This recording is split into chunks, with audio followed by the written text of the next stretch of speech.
Ibu, anak-anak persekutuan yang Tuhan Yesus kasihi, tema renungan kita malam ini adalah jaminan Tuhan di tengah tantangan hidup. Jaminan Tuhan di tengah tantangan hidup. Bapak, Ibu, Saudara yang dikasihi Tuhan, malam ini dari cerita tentang Nabi Elia dan janda di Sarfat, kita hanya membatasi renungan kita pada peristiwa di mana tepung itu tidak habis dan minyak dalam buli-buli itu juga tidak habis. Kita akan merenungkan bagaimana pemeliharaan Tuhan, bagaimana Tuhan bertindak menjaga Elia, tapi juga menjaga kehidupan dari janda di Sarfat dan anaknya. Dan jemaat yang dikasihi Tuhan, dari teks firman malam ini kita hanya membatasi renungan kita hanya sampai di ayatnya yang ke-16. Kita hanya akan merenungkan ayat 7 sampai ayat 16. Dan malam ini kita akan melihat jaminan di tengah tantangan, jaminan Tuhan di tengah tantangan, jaminan Tuhan di tengah kesulitan, jaminan Tuhan di tengah kesusahan, jaminan Tuhan yang membuat janda dan Nabi Elia tetap hidup meskipun di tengah kesulitan. Dan jemaat, saya catat empat pokok yang akan kita renungkan sama-sama. Yang pertama, kita melihat tantangan yang dihadapi oleh Elia dan kita melihat jaminan Tuhan. Yang pertama, tantangan yang dihadapi oleh Nabi Elia, kita lihat dalam bacaan kita bahwa dalam persembunyian Nabi Elia di tepi sungai Kerit, kita melihat bahwa sungai itu kering. Itu bisa kita lihat dalam ayatnya yang ke-7, ayatnya yang ke-8. Tetapi sesudah beberapa waktu, sungai itu menjadi kering, sebab hujan tiada turun di negeri itu. Maka datanglah firman Tuhan kepada Elia. Bapak Ibu, kalau kita mulai, Bapak Ibu pegang Alkitab dan kita lihat, mulai dari ayatnya yang ketiga, ayat 3 di sana dicatat, pergilah dari sini, berjalanlah ke timur, dan bersembunyilah di tepi sungai Kerit, di sebelah timur sungai Yordan. Ayat 4, engkau dapat minum dari sungai itu, dan burung-burung gagak telah kuperintahkan untuk memberi makan engkau di sana. Jadi Tuhan bilang kepada Nabi Elia untuk dia bersembunyi di tepi sungai Kerit, sebab dia akan minum dari air sungai itu. Tapi kita lihat lagi ayat 7, sungai itu menjadi kering. Kalau selama ini Nabi Elia minum dari air sungai Kerit, kalau air sungai itu kering, Nabi Elia mau minum dari mana lagi? Kalau air sungai kering, Elia akan kehausan. Dan kalau dia kehausan, maka dia akan mengalami kesulitan. Ini tantangan bagi Nabi Elia. Tapi coba kita lihat, Tuhan memberi jaminan kepada Elia di ayatnya yang ke-9. Kita lihat, bersiaplah, pergi ke Sarfat yang termasuk wilayah Sidon, dan diamlah di sana. Ketahuilah, aku telah memerintahkan seorang janda untuk memberi engkau makan. Di sini jaminan Tuhan yang kita pelajari malam ini adalah Yeremia, Nabi Elia hidup dari air sungai Kerit. Begitu air sungai Kerit itu kering, Tuhan memberi jaminan yang baru. Tuhan memberi jaminan yang baru. Dikatakan dalam ayat 9, ketahuilah, aku telah memerintahkan seorang janda untuk memberi engkau makan. Jadi, jaminan yang pertama jemaat yang Tuhan Yesus kasihi, Tuhan tidak pernah kehabisan berkat. Jaminan yang pertama adalah Tuhan tidak kehabisan berkat. Tuhan suruh Nabi Elia minum dari air sungai Kerit. Waktu air kering, Tuhan masih bilang pada Nabi Elia, pergi ke Sarfat. Aku telah memerintahkan seorang janda untuk memberi engkau makan. Dan jemaat Sarfat adalah sebuah daerah di luar Israel. Dan orang-orang di Sarfat itu orang-orang kafir. Orang-orang di Sarfat adalah orang-orang yang menyembah dewa. Orang-orang di Sarfat itu bukan orang-orang yang percaya kepada Allah Israel. Tapi Tuhan katakan kepada Nabi Elia, pergi ke Sarfat, sebab engkau akan makan di sana. Jadi, jaminan Tuhan yang pertama adalah berkat Tuhan selalu tersedia. Berkat Tuhan selalu tersedia. Kita lihat bagian yang kedua, bahwa ternyata Nabi Elia ke Sarfat, dia bukan ketemu seorang janda yang kaya. Nabi Elia ke Sarfat bukan ketemu seorang janda yang punya kelimpahan makanan, minuman. Elia ke Sarfat justru ketemu janda miskin. Seorang janda yang hidup dengan anaknya dan tidak punya kelebihan apa-apa. Itu kita bisa lihat dalam ayatnya yang ke-10, ayat 11, dan ayatnya yang ke-12. Ayat 10, 11, 12. Sesudah itu ia bersiap lalu pergi ke Sarfat. Setelah ia sampai ke pintu gerbang kota itu, tampaklah di sana seorang janda sedang mengumpulkan kayu api.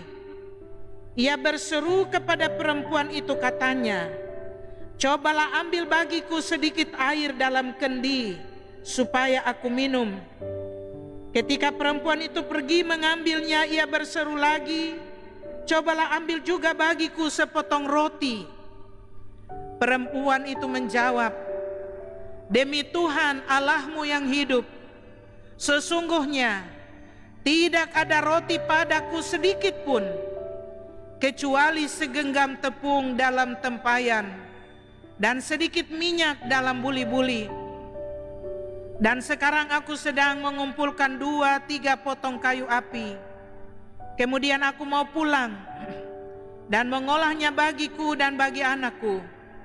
Dan setelah kami memakannya, maka kami akan mati. Jemaat, kita perhatikan bahwa Nabi Elia pergi ke Sarfat, dia menemukan seorang janda, atau dia bertemu seorang janda yang miskin, yang punya segala sesuatu serba terbatas. Kita lihat apa yang dikatakan dalam ayat 12.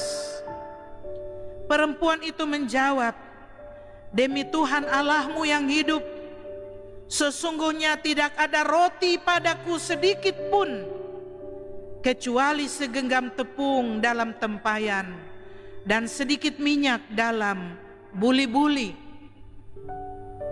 Dan dengan nada putus asa, perempuan itu berkata, masih dalam ayat 12, "Dan sekarang aku sedang mengumpulkan 2-3 potong kayu api. Kemudian aku mau pulang dan mengolahnya bagiku dan bagi anakku.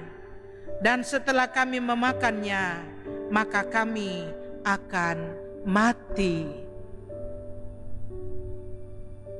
Jadi, dalam kisah ini kita melihat Nabi Elia datang kepada janda itu untuk mendapatkan makanan. Tapi yang tersisa pada janda itu hanya sedikit tepung dan sedikit minyak. Dan janda itu dengan putus asa, dengan kecewa ia katakan, "Saya sedang mencari kayu, saya akan pulang, saya akan mengolah tepung dan minyak itu untuk saya dan anak saya makan, sesudah itu kami mati." Tapi jemaat yang dikasihi Tuhan, Tuhan memberi kepada Nabi Elia sebuah perkataan yang penuh kuasa. Kita lihat dalam ayatnya yang ke-13. Tetapi Elia berkata kepadanya, "Janganlah takut, pulanglah, buatlah seperti yang kau katakan. Tetapi buatlah lebih dahulu bagiku sepotong roti bundar kecil daripadanya, dan bawalah kepadaku. Kemudian barulah kau buat bagimu dan bagi anakmu." Jemaat yang dikasihi Tuhan, Nabi Elia ingat perkataan Tuhan. Karena Tuhan sudah katakan kepada Nabi Elia, "Pergilah ke Sarfat. Aku telah mempersiapkan seorang janda untuk memberi engkau makan." Dan perkataan Tuhan menjadi jaminan yang dipegang oleh Nabi Elia. Jadi ketika janda itu putus asa, ketika janda itu sedih karena tidak lagi punya persediaan makanan, Nabi Elia berkata dengan iman, "Jangan takut, lakukan saja. Buatlah roti bagiku, setelah itu bagi anakmu." Elia mengatakan ini sekali lagi karena dia percaya bahwa dia telah mendengar janji Tuhan. "Pergilah ke Sarfat. Aku telah mempersiapkan seorang janda untuk memberi engkau makan." Jadi, pada bagian yang kedua, jemaat yang dikasihi Tuhan, di tengah keputusasaan janda itu, tapi Elia tetap ingat perkataan Tuhan. Di tengah kecemasan dan tidak ada harapan dari janda itu, Nabi Elia tetap percaya pada perkataan Tuhan. Jadi Nabi Elia tidak terpengaruh. Nabi Elia tidak terpengaruh dengan situasi keadaan janda itu. Nabi Elia tidak kemudian berkata, ya sudahlah, tidak usah, engkau tidak usah melakukan apa-apa. Nabi Elia tidak ikut larut dalam keputusasaan janda itu. Nabi Elia tidak ikut hilang pengharapan, tapi dia tetap percaya pada janji Tuhan. Karena Tuhan sudah mengatakan itu. Pergilah ke Sarfat. Karena itu jemaat yang dikasihi Tuhan, kita belajar mempercayai perkataan Tuhan. Apa yang Tuhan katakan di Alkitab itu mesti kita yakini. Apa yang Tuhan katakan di Alkitab itu harus kita percayai. Seperti Nabi Elia yang mempercayai perkataan Tuhan, kita juga harus selalu mempercayai perkataan Tuhan. Kalau kita hari-hari baca Alkitab, tapi tidak mempercayai apa yang kita baca di Alkitab, untuk apa kita baca Alkitab? Karena kita harus baca Alkitab dan mempercayai firman Tuhan. Mungkin kita ketemu orang yang frustrasi. Kita ketemu orang yang kecewa. Kita ketemu orang-orang yang sangat menderita. Tapi kita harus tetap memperkataan janji-janji Tuhan. Kita harus tetap memperkatakan firman Tuhan. Karena firman Tuhan itu jauh lebih luar biasa dari keputusasaan kita. Firman Tuhan itu jauh lebih dahsyat dari apapun yang kita alami. Karena itu jemaat yang dikasihi Tuhan, pada bagian yang kedua, Nabi Elia begitu berpegang pada perkataan Tuhan. Walau dia tahu, dia datang, dia ketemu janda miskin yang tidak punya apa-apa, yang sedang putus asa, tapi dia tetap pegang firman Tuhan. Setiap orang yang pegang firman Tuhan, maka dia sedang berpegang pada kepastian. Orang yang pegang firman Tuhan, orang yang percaya pada jaminan dari Tuhan. Hal yang ketiga, jemaat yang dikasihi Tuhan, kita lihat dalam ayatnya yang ke-15. Kita lihat dalam ayat 15. Lalu pergilah perempuan itu dan berbuat seperti yang dikatakan Elia. Maka perempuan itu dan dia serta anak perempuan itu mendapat makan beberapa waktu lamanya. Bagian yang ketiga kita melihat perempuan yang dijumpai oleh Nabi Elia. Dia ikut kata-kata Nabi itu. Dalam ayat 15 dikatakan, lalu pergilah perempuan itu dan berbuat seperti yang dikatakan Elia. Maka perempuan itu dan dia serta anak perempuan itu mendapat makan beberapa waktu lamanya. Perempuan itu atau janda di Sarfat itu, dia mengikuti perkataan Nabi Elia. Dan ketika dia ikut perkataan Nabi Elia, hidupnya terpelihara. Nabi Elia tetap bisa makan, janda dan anaknya juga tetap makan. Pada bagian yang ketiga ada bukti. Ada bukti bahwa ketika janda di Sarfat ini ikut petunjuk Elia, ada bukti bahwa mereka tidak pernah kekurangan makanan. mereka tetap bisa makan.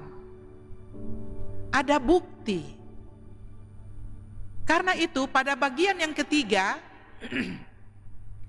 jaminan Tuhan bukan jaminan yang kosong. Jaminan Tuhan itu bukan hanya sebatas kata-kata, tapi jaminan Tuhan itu selalu ada buktinya. Selalu ada buktinya. Kita masuk tanggal 1 bulan ini, kita bisa melewati sampai malam ini, bisa melewati 31 hari di bulan ini. Itu bukti bahwa Tuhan menjamin hidup kita. Jadi kalau misalnya ada Bapak Ibu yang mempertanyakan, kapan Tuhan ada dengan saya? Kapan Tuhan menolong saya? Kapan Tuhan menyertai saya? Maka saya ingin kita merenungkan perjalanan kita 31 hari di bulan ini. Bahwa perjalanan kita di bulan ini adalah bukti bahwa Tuhan selalu bersama dengan kita. Karena itu jemaat, saya ingin kita ingat untuk tidak boleh mempertanyakan bukti. Tidak usah tanya bukti sama Tuhan. Sebab Tuhan selalu mengucapkan janji. Dan janjinya, jaminannya diikuti, disertai oleh bukti, yaitu tanda-tanda ajaib. Dan hal yang keempat, hal yang terakhir, jemaat yang dikasihi Tuhan, kita lihat dalam ayat 16. Dalam ayat 16, tepung dalam tempayan itu tidak habis, dan minyak dalam buli-buli itu tidak berkurang, seperti firman Tuhan yang diucapkannya dengan perantaraan Elia.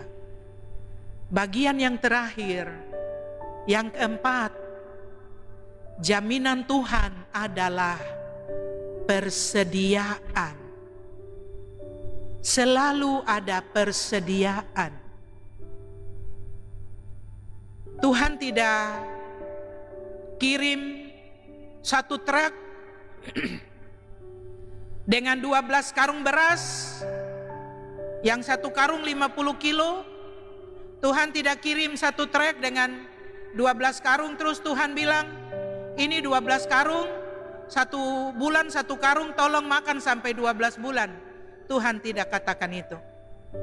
Tapi Tuhan selalu memberi tiap hari persediaan yang cukup untuk tiap hari. Waktu tanggal 1, Tuhan tidak kasih jatuh satu karung uang dari langit. Tuhan tidak kasih jatuh uang satu karung dan Tuhan bilang pakai selama bulan Juli. Tidak. Tapi Tuhan memberi berkatnya tiap hari. Dan saya percaya, saya dan jemaat, selama bulan Juli kita telah mengalami berkat-berkat Tuhan.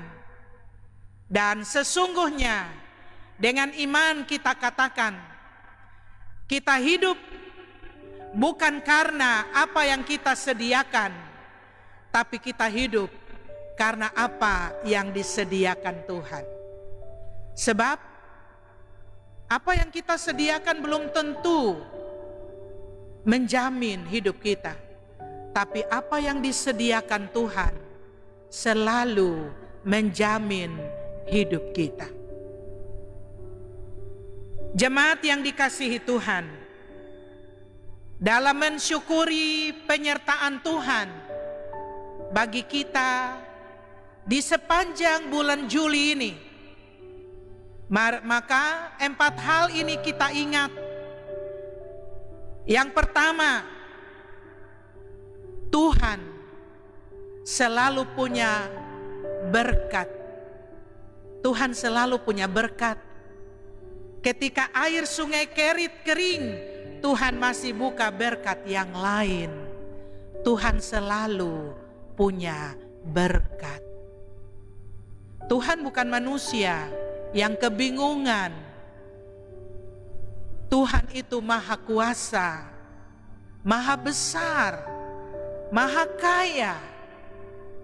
Dia selalu memiliki segala sesuatu untuk diberi, mencukupi apa yang kita perlu. Dan jemaat,